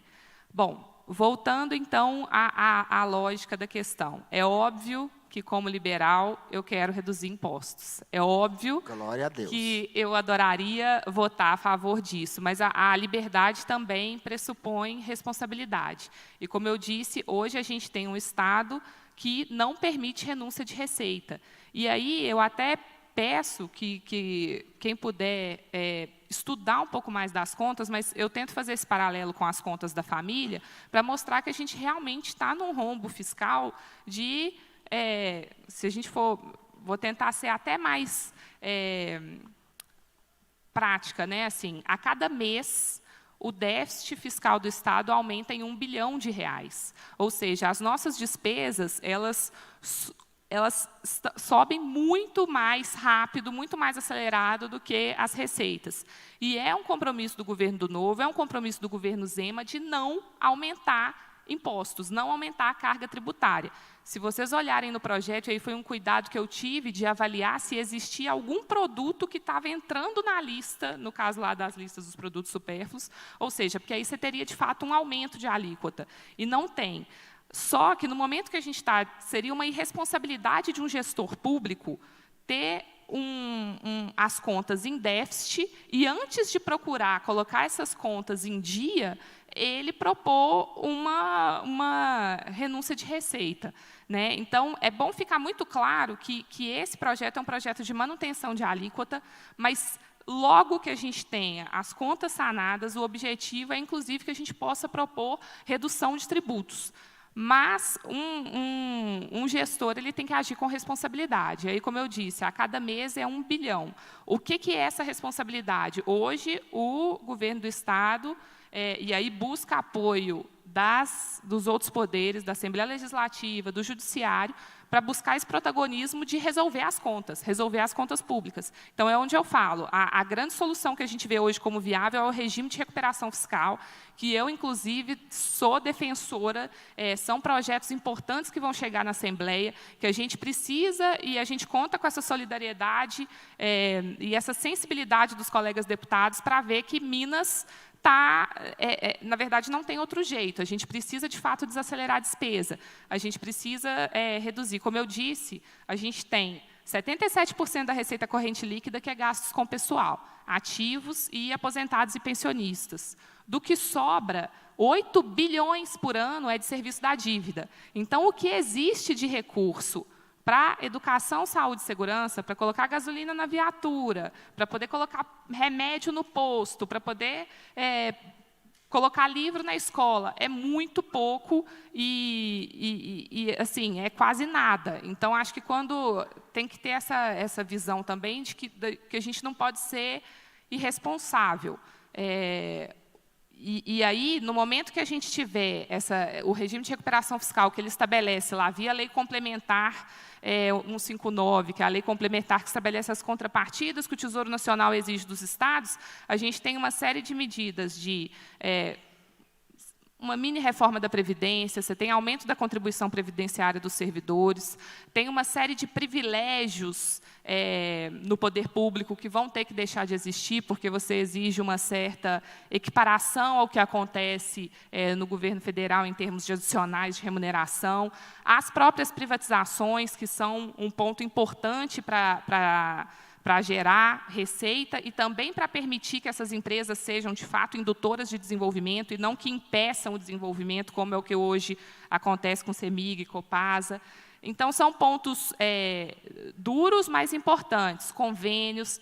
E aí é o que eu digo, é o protagonismo de tentar resolver essa situação para a gente colocar as contas em dia e, finalmente, poder propor redução de imposto. Agora, uma coisa que eu posso assegurar, e aí, nesse caso, eu voto contra mesmo, e aí está gravado, o pessoal pode olhar, não tem aumento de alíquota de imposto e nem vai ter.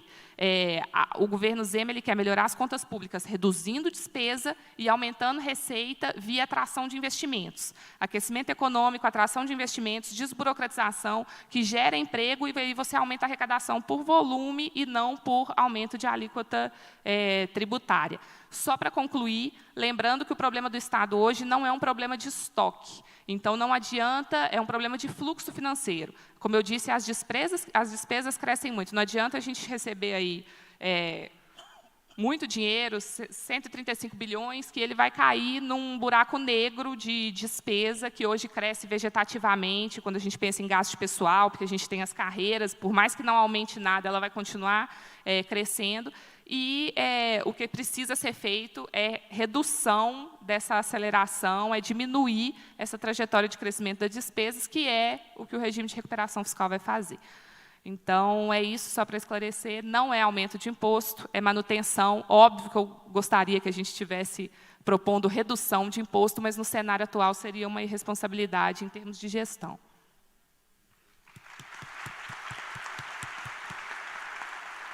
Agora, eu gostaria de subverter um pouquinho a ordem, eu volto a você daqui a pouquinho, vou subverter um pouquinho a ordem.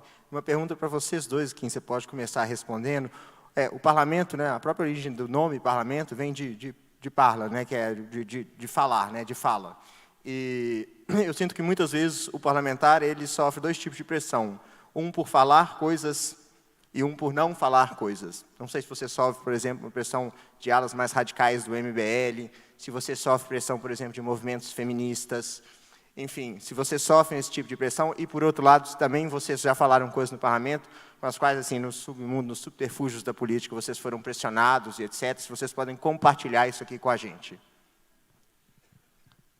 Sim, claro, tem. Mas a pode pressão, compartilhar. Posso compartilhar.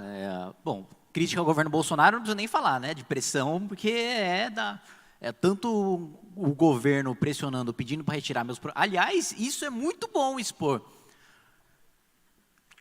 A partir do momento que eu comecei a fazer críticas ao governo Bolsonaro, o PSL e o governo começaram a orientar para retirar de pauta todos os meus projetos, sem exceção.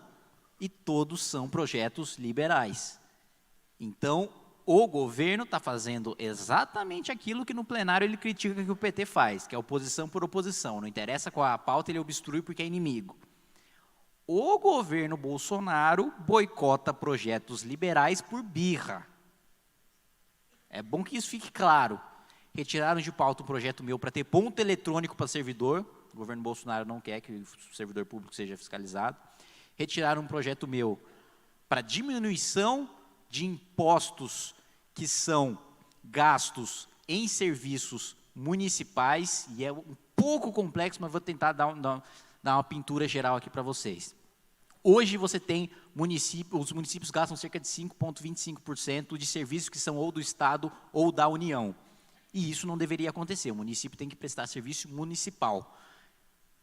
Infelizmente isso acontece, o município mantém os serviços que não são da sua competência e você tem um aumento de imposto em razão disso. O que eu defendo é que esse serviço obrigatoriamente passe para o Estado e para a União e que seja proibido que o município preste esse serviço para que ele consiga, consequentemente, diminuir a alíquota no projeto que eu proponho do ISS para que os outros entes federados tenham essa competência, porque eles têm mais orçamento, fico até constrangido de falar isso tudo aqui em Minas Gerais, lá da minha deputada estadual, mas os estados e a União têm mais, em regra, mais recurso para prover esses serviços e tem a competência constitucional de prover esses serviços que o município não tem. Também retirada de pauta. Então, vários projetos nesse sentido, barrar o meu parecer contrário à criação de novos cargos para a Justiça do Trabalho. O governo pediu para retirar de pauta. O governo quer que tramite o projeto para criar mais cargos na Justiça do Trabalho, sendo que a demanda despencou, graças, aliás, a um secretário do governo, Rogério Marinho, quando era deputado e relator da reforma trabalhista. Então, existe essa pressão e existe esse boicote, existe esse trabalho. A minha sorte é que o governo é muito desorganizado, então eu consigo aprovar mesmo assim. A minha sorte é que o governo não existe na Câmara. É uma bagunça. A oposição ri. A oposição não sabe o que fazer. Eu chego lá do lado, sei lá, do Arlindo Quinalha, ele fala, não sei o que eu vim fazer aqui. Se eu fizer alguma oposição, eu atrapalho o governo. O que quer dizer? Se eu fizer alguma oposição, eu ajudo o governo. Bancada do PSL já está fazendo meu trabalho, já, por que eu vou fazer, o que eu estou fazendo aqui? O Freixo fala, eu quero ser prefeito logo para sair disso aqui, porque eu não tenho o que fazer, eu quero discursar, eu quero obstruir, o governo faz tudo sozinho. Então, nem para isso, nem para atacar projeto bom, nem para retaliar politicamente, o governo tem competência política dentro da Câmara dos Deputados. Mas outro ponto também, interno, em relação ao projeto de lei de abuso de autoridade, em relação ao COAF com o Moro. Pô, o meu próprio líder partidário do DEM chegou, pô, Kim, tem certeza que não tem como, sei lá, e votar com a gente? Você tem mesmo, não tem mesmo jeito nenhum. Você vai falar, não tem jeito nenhum. Mas não tem mesmo, não tem jeito nenhum. Mas você não quer participar de nenhuma comissão a mais? Tá bem, estou de boas, não aguento mais, aliás, não consigo acompanhar já tudo que eu estou. Então tá bom. Mesma coisa, por exemplo, quando foi votada a questão, ou mesma coisa na LOA também. Praticamente todos os líderes vieram e falaram, pô, fala para a MBL baixar um pouco o negócio do fundo eleitoral na LOA lá, pô, o governo já topou mandar mais, já fez um acordo com o presidente da Câmara aqui para mandar mais, isso que vocês estão enchendo o saco aí e tal. Pô, fala aí, fala para os amigos do Novo também, parar de bater, que tá, pô, né, você que conversa, é engraçado como eles se referem com o Novo, né, você que conversa com esses banqueiros aí, né, fala para eles, pô, parar de bater aí e tal, né. E é engraçada a imagem que os outros parlamentares têm do Novo, principalmente do Centrão, né? De que, não, eles são contra o financiamento público porque está cheio de banco, né? Então, todos os candidatos do Novo já saem assim, com 1 bilhão do Itaú fazendo campanha, né? E aí o cara, fala lá com os caras, dos seus amigos banqueiros lá, pô, fala para dar um... Ele acha que eu chego, sei lá, no presidente do Itaú, chego no Setúbal e falo, ó, segura o Novo aí, né? E resolve. E aí, segura... Isso tem, essa pressão tem, agora você precisa lidar. O grande problema do parlamento é que essa pressão é predominante das corporações, ou seja, a minoria organizada elege representantes, faz pressão e a gente toma dinheiro da maioria desorganizada, é basicamente isso. Então, sindicato, associação de juiz e de promotor é o que mais tem. Por que o que mais tem penduricalho, o que mais tem privilégio judiciário e Ministério Público? Porque são as corporações mais organizadas que mais atuam dentro do parlamento. Então, é o cara que mais está lá todo dia enchendo o saco. Eu, por exemplo, sou relator de um bônus de 30% para o Ministério Público, nem sei do que direito. E aí vem o pessoal, pô, a carreira está desvalorizada. Você deu um Google em mim, pelo menos, antes de vir conversar comigo? Que a carreira está desvalorizada. Não, mas, pô, veja bem, são só 2 bilhões de orçamento, é um negócio mínimo ali. Pô. Só 2 bilhões, né? Pô, que isso, acabei de pagar isso na padaria aqui, na esquina. Só 2 bilhões. Mas não tem conversa com você mesmo? Eu falei, não, claro que tem, para projeto bom. Então, é isso, a corporação toma, e enquanto a gente não tiver uma corporação, é o que o MBL tenta ser, uma corporação liberal, que vai lá encher o saco para pressionar o parlamentar para outra. Mas enquanto nós não tivermos mais organização dentro da maioria da população, ou para representar os interesses da maioria da população, também não vamos nos iludir, a gente nunca vai ter a maioria da população organizada. O cara acorda cedo, vai dormir tarde, trabalha e não vai discutir política no dia a dia dele, porque ele não tem tempo, ele não tem saco. E ele tem o direito de não ter tempo e não ter saco. Sou liberal e defendo o direito do cara não ter tempo e nem ter saco de discutir política. Agora, a gente precisa se organizar, nós que temos esse intuito, nós que temos esse ânimo de estarmos aqui, em vez de estar no churrascão, nós temos o dever moral de termos a consciência do que está acontecendo e nos organizarmos para ser uma corporação mesmo de pressão, de estar lá no parlamento e lotar a galeria com um monte de liberal enchendo o saco de deputado. Aí a gente vai conseguir um negócio, sim, vai ser louco. Ok, só um minutinho. Porque a vida não é um arco-íris. Só queria A fazer vida é um sopro. Já diria Niemeyer. Só queria fazer um comentário para, dado que você colocou, que muitas vezes os parlamentares no Congresso vêm, porque o Novo é contra o fundo partidário, o fundo eleitoral, porque já tem muito dinheiro para a campanha dos banqueiros e tudo mais. E aí, só para refutar um pouco esse argumento aí, com um caso prático. A minha campanha, eu sou a deputada estadual eleita pelo Novo em Minas Gerais com mais votos, e a minha campanha eu gastei cerca de R$24 mil. Então, assim, na verdade, prova que não é preciso você gastar muito dinheiro das pessoas e muito dinheiro de imposto para poder ser eleito. E aí, mais uma vez, se a gente for olhar os 77 deputados estaduais hoje da Assembleia, o meu é o menor orçamento de campanha entre todos os 77 deputados estaduais eleitos. Então, assim, eu gosto de colocar esse exemplo prático, porque aí não me venha falar que a gente não quer fundo eleitoral, porque a gente tem muito dinheiro para gastar, ou que é um partido de riquinhos, porque, na verdade, a gente atua na prática, mostrando que tem que ter austeridade, a fazer mais com menos até na época da campanha. Então, só para aproveitar o ensejo.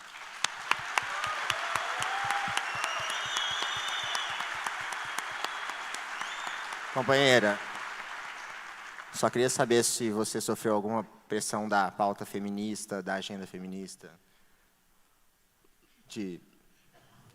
ou algum apoio, assim, público? Na verdade, não. Eu acho que, assim, pressão de pauta feminista, até hoje, eu não cheguei a sofrer, não. Mas eu acho que existe...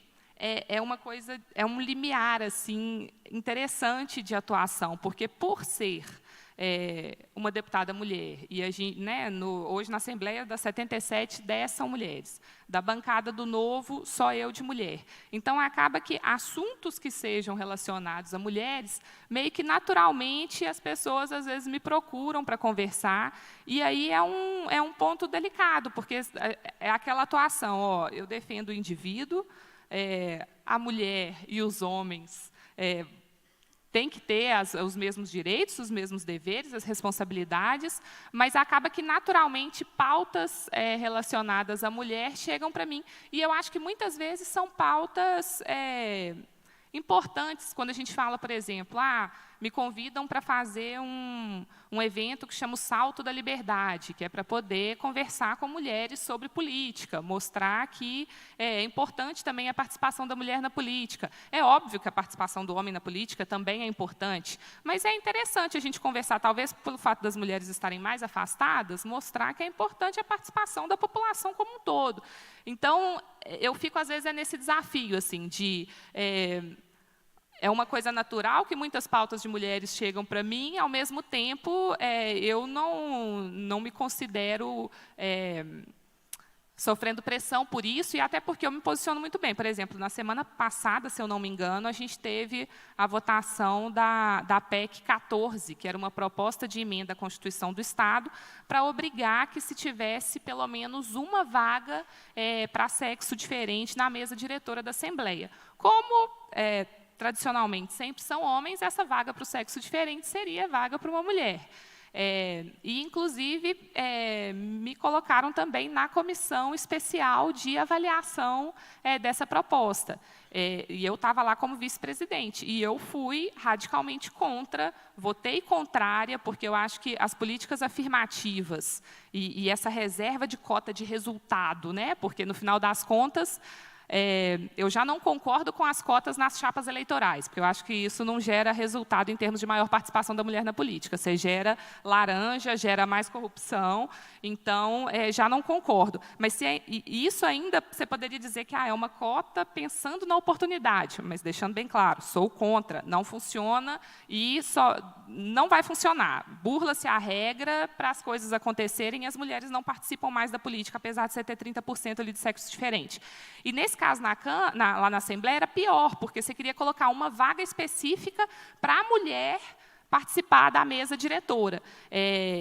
Como eu disse, política afirmativa, na minha opinião, ao afirmar as diferenças, ao invés de você reduzir a diferença e beneficiar aquele indivíduo que você quer beneficiar, você piora, você fragiliza, você coloca quem está ali como objeto daquela política afirmativa como uma pessoa vulnerável e que não consegue se colocar de forma ali, de acordo com a sua competência e meritocracia, frente às outras pessoas. Então, enfim, só para poder mostrar que pautas desse tipo, no final das contas, tem esse limiar de eu ser procurada por muitas delas, mas eu acho que a gente consegue se posicionar mostrando que, no final das contas, o que vale é a liberdade do indivíduo, homem ou mulher. Eu vou ter que caçar a sua palavra aqui. Já estão me enforcando aqui no tempo. Eu só queria falar que eu sofri pressão da comunidade japonesa, porque eu fui o único deputado japonês eleito de uma bancada que antes era de 15, e que agora eu preciso ir em um monte de evento tomar saquê, e que o pessoal fala, né, não, só mulher pode votar em mulher, só negro pode representar negro, só gay pode representar gay, e eu descobri que esse sistema, para mim, seria maravilhoso, porque São Paulo tem um monte de japonês. Por último, Márcio, eu queria só que você, né, assim, você já deu sua como foi chamado, seu cataclisma, né, político no futuro. Você que flana naquele carpete azul maravilhoso no Senado, aquele lugar que não existe crise. Brasil. Aliás, na Câmara, disse que o Senado é melhor que o céu. Porque para ir para o céu você precisa morrer.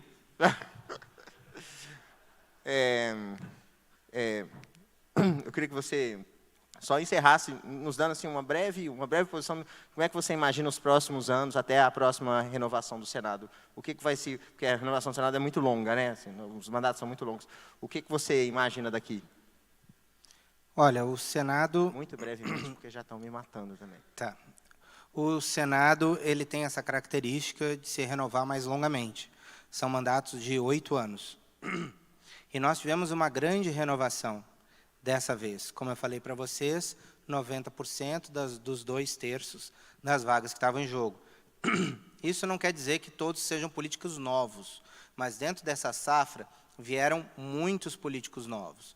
Nós vamos ter uma eleição daqui a 3 anos, que vai mudar mais 1/3 do Senado, que vai ser uma eleição simples, vocês vão votar em um senador, não só em 2. A gente pode estar diante de uma mudança profunda, que concretize essa mudança que começou agora, ou a gente também pode enxergar um renascimento do establishment político. Por quê? Uma das coisas que eu mais escuto no Senado, inclusive entre os assessores e tal, poxa, que falta faz o Romero Jucá. Por quê? Porque o Romero Jucá era alguém que entendia as pautas, que sabia negociar, que fazia consenso, que fazia a casa andar. Ou seja, está faltando este tipo de nome no parlamento, pelo menos no Senado, pessoas experimentadas que possam azeitar a máquina da política. Portanto, o que a gente vai ver daqui a 3 anos, na minha opinião, é uma das duas coisas. Ou a gente vê a volta de certos caciques partidários que foram varridos dessas eleições, mas porque as pessoas vão entender que eles são importantes para a formação do consenso e o andamento das pautas, ou a bicicletinha vai continuar trombando, né, e vai se trocar o resto do 1/3 do Senado por gente nova. Então, a gente está diante desses 2 caminhos para o Senado nos próximos 3 anos. Eu ouvi uma definição de Não, Romero não, Jucá não, que é não. perfeita. Vamos No mercado financeiro. Vou É o caçar seguinte, sua palavra, 3 deputado. segundos, presidente. Caça a palavra do deputado. É o seguinte, o Romero Jucá, ele é maravilhoso, ele é ótimo, ele é inteligente, ele articula. O problema é que ele cobra uma taxa de administração muito alta.